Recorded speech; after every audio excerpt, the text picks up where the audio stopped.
ভারতের প্রতিরক্ষা মন্ত্রী রাজনাথ সিং একেবারে প্রকাশ্যে তার বক্তব্যে যুদ্ধের প্রস্তুতি নিন, যুদ্ধ করতে হবে, কার সঙ্গে করতে হবে, বাংলাদেশের সঙ্গে করতে হবে, পরিষ্কারভাবে নাম ধরে তিনি তার সামরিক বাহিনীকে এই অর্ডার দিয়ে আধুনিক এবং যুগোপযোগী প্রশিক্ষণের মাধ্যমে সক্ষমতা অর্জন করে একবিংশ শতাব্দীর কঠিন চ্যালেঞ্জ মোকাবেলায় প্রস্তুত থাকতে কোর অফ সিগন্যালসের সদস্যদের প্রতি আহ্বান জানিয়েছেন সেনাবাহিনীর প্রধান জেনারেল ওয়াকারুজ্জামান। তা প্রতিরোধ করার ব্যাপারে আমরা সেনাবাহিনী অত্যন্ত সচেতন। কিছুদিন পূর্বেই ভারতের প্রতিরক্ষা মন্ত্রী রাজনাথ সিং একেবারে প্রকাশ্যেই তার বক্তব্যে কিন্তু বলেছিলেন তার সামরিক বাহিনীকে যুদ্ধের প্রস্তুতি নিন, যুদ্ধ করতে হবে, কার সঙ্গে করতে হবে, বাংলাদেশের সঙ্গে করতে হবে, পরিষ্কারভাবে নাম ধরে তিনি তার সামরিক বাহিনীকে এই অর্ডার দিয়েছিলেন। রাজনাথ সিং এর সেই কথা কোনো কথার কথা ছিল না। পরবর্তী 1 থেকে 1.5 মাসে সেটা পরিষ্কারভাবে কিন্তু বোঝা গেছে যে ভারতীয় সামরিক বাহিনী প্রস্তুতি নিচ্ছে।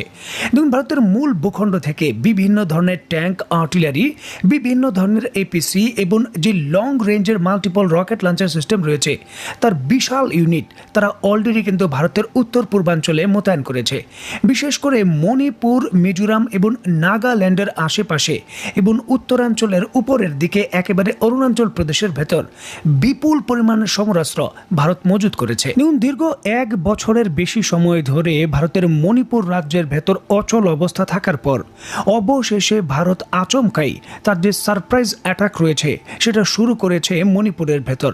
এবং স্ক্রিনে নিশ্চয়ই আপনারা দেখতে পাচ্ছেন যে ভারতের সামরিক বাহিনীর এই মিশনের ফলে বন্দুকযুদ্ধে অলরেডি কিন্তু সেই এলাকার ভেতর যে 11 কুকি বিদ্রোহী রয়েছে সেই 11 কুকি বিদ্রোহী কিন্তু নিহত হয়েছেন। এবং বিভিন্ন ভারতীয় সংবাদ মাধ্যম নিশ্চিত করছে যে ভারত এই মিশন পরিচালনা করার জন্য তার যে হেভি অস্ত্র রয়েছে সেগুলো ব্যবহার শুরু করেছে, মেশিন গান এবং কিছু কিছু ক্ষেত্রে ভারতের সামরিক বাহিনী তার যে মিসাইল রয়েছে, এন্টি ট্যাঙ্ক, সেগুলো ব্যবহার করছে। এখন দেখুন, এই যে বাংলাদেশ সীমান্ত ঘেঁষা এই অঞ্চলগুলোতে ভারতের সামরিক বাহিনী যে সার্জিক্যাল স্ট্রাইক পরিচালনা শুরু করেছে এটা কিন্তু শুধু ভারতের একার জন্য মাথা ব্যথা নয়, বাংলাদেশের জন্য কিন্তু অন্যতম মাথা ব্যথার কারণ হবে।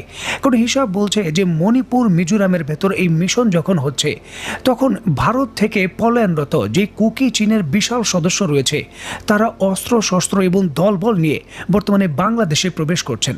বাংলাদেশে আশ্রয় স্থল হিসাবে ব্যবহার করে তারা প্রাণে বাঁচতে যাচ্ছেন। এবং এই ক্ষেত্রে কিন্তু এই খবরও রয়েছে যে বাংলাদেশের ভেতর তাদের যারা শুভাকাঙ্ক্ষী রয়েছে এই কুকি চীন জাতের লোক তারা কিন্তু এই ক্ষেত্রে তাদের আশ্রয় দিচ্ছেন। এবং এই ঘটনা যদি বাড়তে থাকে এবং কুকি চীনের সদস্যরা বাংলাদেশে যদি আসতেই থাকেন তাহলে কিন্তু অবশ্যই পার্বত্য চট্টগ্রামের যে পরিস্থিতি সেটা খারাপ হতে বাধ্য। সকল কিছুর টাইমিং কিন্তু আমাদের বুঝতে হবে। পার্বত্য চট্টগ্রাম ঘিরে পরিস্থিতি হঠাৎ করেই কিন্তু বাংলাদেশের ক্ষমতার পথ পরিবর্তনের পর ঘোলাটে হয়ে যায়। সেখানে কিন্তু স্থানীয়ভাবে নানান ধরনের দাঙ্গা তৈরি হয়, যেটা হওয়ার কথা ছিল না, তবে সেটা হয়েছে। যার জন্য কিন্তু সেই এলাকায় কিছু সময় আমাদের নিষেধাজ্ঞাও দেওয়া হয়েছিল পর্যটকদের যাওয়া আসার ক্ষেত্রে। এখন কিন্তু পর্যটনের মৌসুম এবং উন্মুক্ত হয়েছে বিষয়গুলো।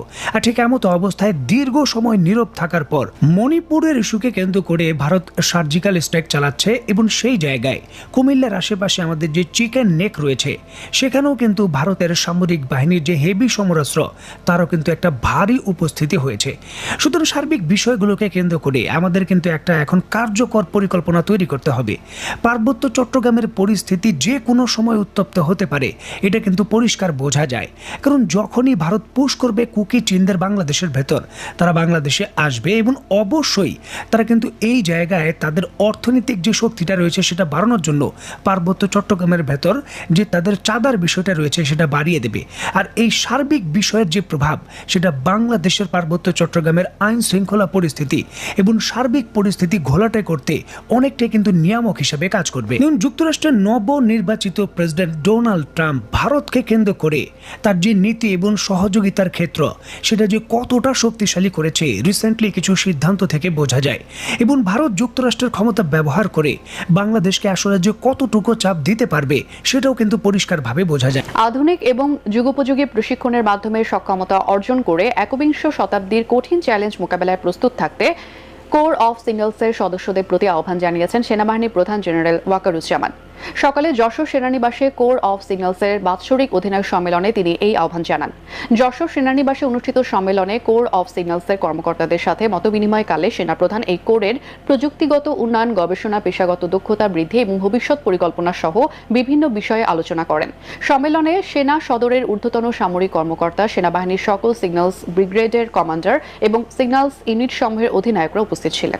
প্রথম প্রশ্ন আমি একটু কারেকশন দিই। সেনাবাহিনী 60 দিন ধরে কার্যক্রম করবে ইউনিট টু সিভিল পাওয়ারে, এই তথ্যটা সম্ভবত সঠিক না। 60 দিনের জন্য ম্যাজিস্ট্রেসি, নির্বাহী ম্যাজিস্ট্রেসির যে ক্ষমতার কথা বললাম সেটার কথা বলা হয়েছিল। কতদিন থাকবো এটা সরকারের সিদ্ধান্ত, বিকজ সেনাবাহিনী ডেপ্লয় হয়েছে সরকারের সিদ্ধান্তে। সো সরকার এটা নির্ধারণ করবেন যে সেনাবাহিনীকে কতদিন মোতায়েন থাকা প্রয়োজন। ঠিক আছে, এটা ছিল আপনার প্রথম প্রশ্নের উত্তর। আর দ্বিতীয় যেটা বলেন মানবাধিকার লঙ্ঘন বা বিচার বহির্ভূত হত্যা প্রতিরোধ করার ব্যাপারে আমরা সেনাবাহিনী অত্যন্ত সচেতন। এটার ব্যাপারে আমাদের সর্বোচ্চ নেতৃত্বের নির্দিষ্ট আদেশ রয়েছে যে সেনাবাহিনীর যে কোনো ধরনের পরিস্থিতিতে যেন কোনো ধরনের বিচার বহির্ভূত হত্যা আমরা সংগঠিত হতে না দিই। আমাদের সর্বোচ্চ চেষ্টা থাকবে এটাকে প্রতিরোধ করার।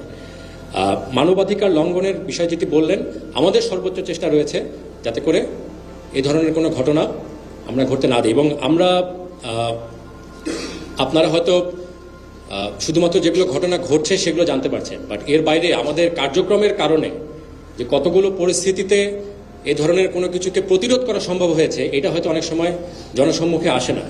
যেমন শুধু ইন্ডাস্ট্রিয়াল সেক্টরে যদি আমরা বলি, ইন্ডাস্ট্রিয়াল সেক্টরে এ পর্যন্ত 600-রও বেশি আনরেস্ট হয়েছে এবং এর মধ্যে অনেকগুলো ভায়োলেন্ট ছিল, বিশেষ করে শুরুর দিকের যে ঘটনাগুলো। এখানে যদি আমাদের এবং অবশ্যই আমাদের সাথে অন্যান্য আইন শৃঙ্খলা রক্ষাকারী বাহিনীও ছিলেন, তারা যদি সময় মতো গিয়ে এগুলোকে প্রতিরোধ করার বা তাদের